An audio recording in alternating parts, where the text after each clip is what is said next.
दोस्तों, आज हम चर्चा करेंगे अनुराग हत्याकांड की। अनुराग हत्याकांड के बाद अब आया है नया मोड़ ग्राम प्रधान वीरेंद्र यादव के ऊपर। ग्राम प्रधान वीरेंद्र यादव को फर्जीवाड़े में इनकी जो सलाखों के पीछे हैं ये फर्जी है, और इनके माँ का कहना है कि सारा ये सब फर्जी है, मेरे बेटे को फंसाया जा रहा है। और पत्नी का भी यही कहना है, बहनों का भी यही कहना है।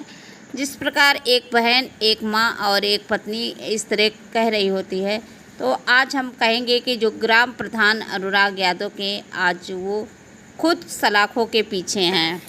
बड़ी दुख की बात है।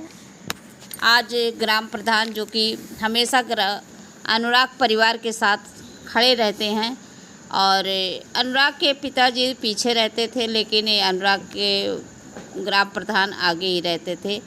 इनके ऊपर कई धाराएं लगी हैं। 7 धाराएं पहले लगी हुई थी, जैसे कि हिस्ट्री सीटर, गैंगस्टर, छीना झपटी और रंगदारी, गाली गलौज, इस तरह की कई धाराएं लगी हैं। 7 धाराएं लगी हुई हैं। और दोस्तों, बता दें आप सभी को कि पेशी के दौरान जब अनुराग के प्रधान जी आए तो बड़ा ही ये एक और धारा उनके ऊपर लग गई है। वो धारा है 452 की। दोस्तों, इस तरह अनुराग प्रधान के ऊपर धारा पे धारा लगी गई हैं, और बताया जा रहा है कि ये जो 452 की धारा है, ये कहा जा रहा है कि जो मारपीट और बिना बताए किसी के घर में घुस जाना और छीना झपटी, इसके अंतर्गत ये आता है।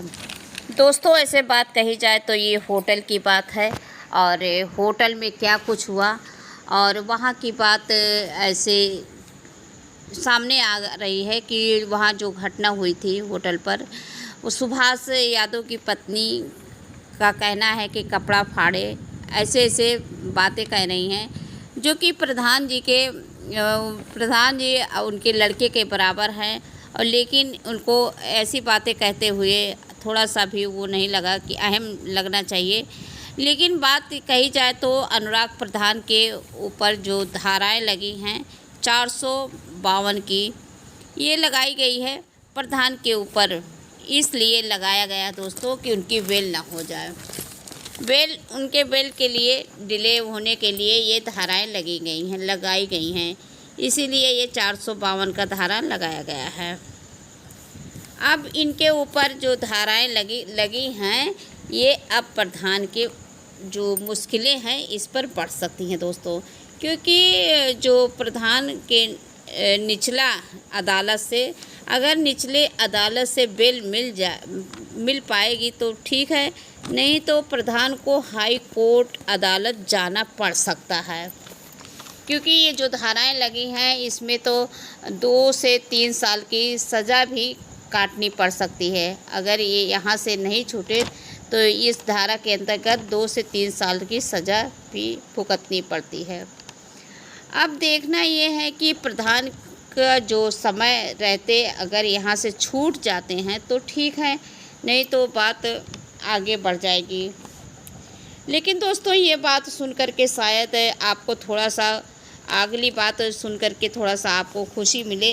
ये खुशी ये है कि राजेश दरोगा यानी कि लालता का जो बेटा है अनुराग हत्यारा, उसकी जो मवाना थाने में तैनाती हुई थी दरोगा की, उसकी नौकरी को लेकर के बात कही जाए तो क्या उसकी नौकरी बहाल होगी या फिर वो घर बैठेगा या फिर कोर्ट का चक्कर लगाएगा। दोस्तों, एक बात अनुराग के पिता ने सूत्रों के हवाले से सुनने में आई है कि अनुराग के पिता ने कहा है कि उन्होंने पूरी जानकारी देते हुए कहा है कि जो राजेश दरोगा है, इसके जो सर्टिफिकेट है ये फर्जी है। इसके 2 डेट ऑफ बर्थ हैं और दोनों में अलग अलग हैं। ये किस पे नौकरी कर रहा है ये मुझे नहीं पता है, लेकिन इसका जो सर्टिफिकेट का डेट ऑफ बर्थ है वो मेरे पास है। इतना ही नहीं, उन्होंने कहा इसके जो पिताजी हैं लालता यादव, जो कि हमारे बेटे के हत्यारे हैं, अनुराग के हत्यारे, उनका भी सर्टिफिकेट मेरे पास फर्जी है। जहाँ तक बात कही जाए कि अनुराग के पिता अब बौखला गए हैं। अब उनको जिस प्रकार उनके बेटे को निर्मम हत्या कर दी जाती है, और लाजमी उस बात है कि चाहे जिसके बेटे को इस तरह हत्या कर दी जाएगी तो उस इंसान के ऊपर क्या गुज़रती होगी वो ही जानता है। तो दोस्तों, इस तरह की बातें रहीं। अगर समय रहते निचली अदालत से ग्राम प्रधान का कोर्ट से बेल हो जाएगा तो प्रधान जल्द से जल्द आ जाएंगे, नहीं तो उनको हाई कोर्ट तक जाना पड़ेगा। दोस्तों, आप सभी की क्या राय है इस विषय में? आप अनुराग प्रधान वीरेंद्र यादव को चाहने वाले हैं तो कमेंट में ज़रूर लिखिएगा, और इस वीडियो को ज़्यादा से ज़्यादा शेयर करिएगा। चैनल में नए हैं तो चैनल को सब्सक्राइब करिएगा। नमस्कार।